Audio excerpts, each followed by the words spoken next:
student life. I'm a student. Get me out of here! So one thing I really want to talk about is the fact that student burnout is absolutely real. I was one of those freshers, the stereotypical freshers, who literally went to every single event, anything to do with like ice soccer or anything in general. I was there. I was out of the house constantly in the good old days. And yeah, I got involved in everything, and I completely tired myself out. By the end of the first semester, I was dead. I was so tired. I just didn't even want to get out of my bed after I fully, as an extrovert, I got sick of going out the house and talking to people. I got tired of interacting with people. So by the time it got to the second semester, I didn't want to do anything. Like, I was so exhausted.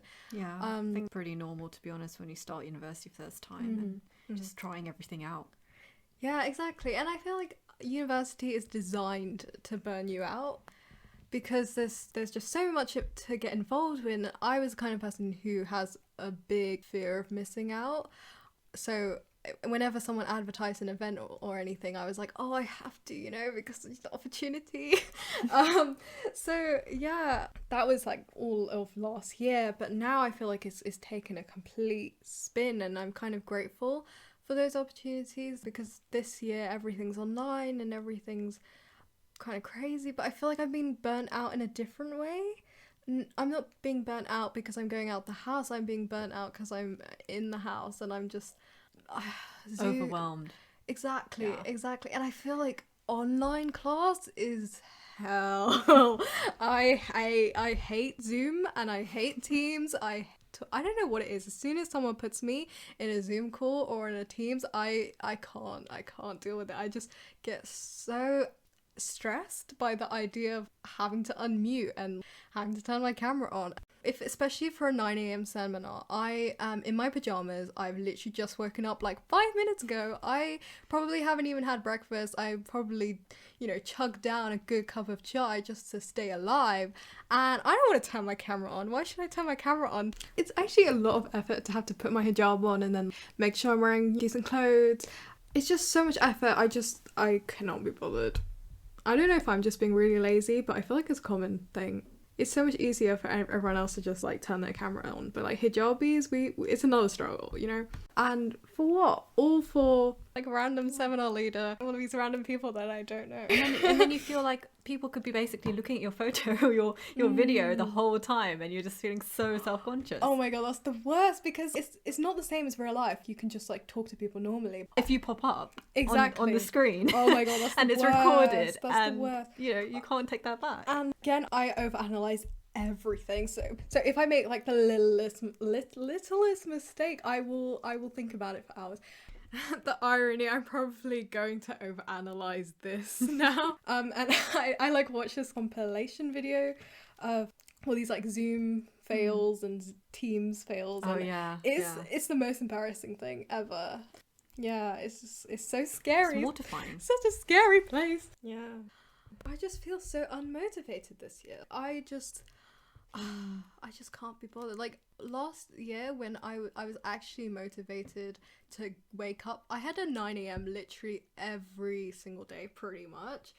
And I had to go on the tube, I had to wake up super early and get uni on time. And this year when I have 9 a.m.s, I'd probably just sleep in, probably not even show up. I'm just so unmotivated. It's a real struggle for all of us, I think. If anyone relates to what I'm saying and what I've been ranting about, then I want to let you know you're not alone. We're all going through this together, and your feelings are completely valid, and it's perfectly okay to give yourself that time to rest and recover, because it is exhausting. Yeah, I mean, I know you probably think it's because of COVID as well, but I think that's generally a thing that happens in second year.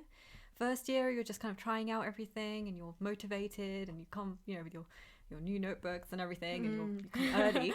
And it's pretty typical for the second year to just know now what you could get away with. Yeah, and know what you can do, and that's why you're more likely to be kind of ruthless with your time. That's true. When you come out of the mindset of A-levels, you're already in that I'm gonna work hard, even though it seems counterintuitive because first year doesn't even count for most people. A lot of people are going through it. It's not just me. When I was talking to my friends as well, a lot of us just feel really, really burnt out, really exhausted, emotionally, physically, in every single sense. It's just another thing. And I mean, COVID's just added to that. Like, even the little things, I miss standing in the hallway and just like boasting to each other about how none of us have done the reading, and you know, just like having that reassurance and validation.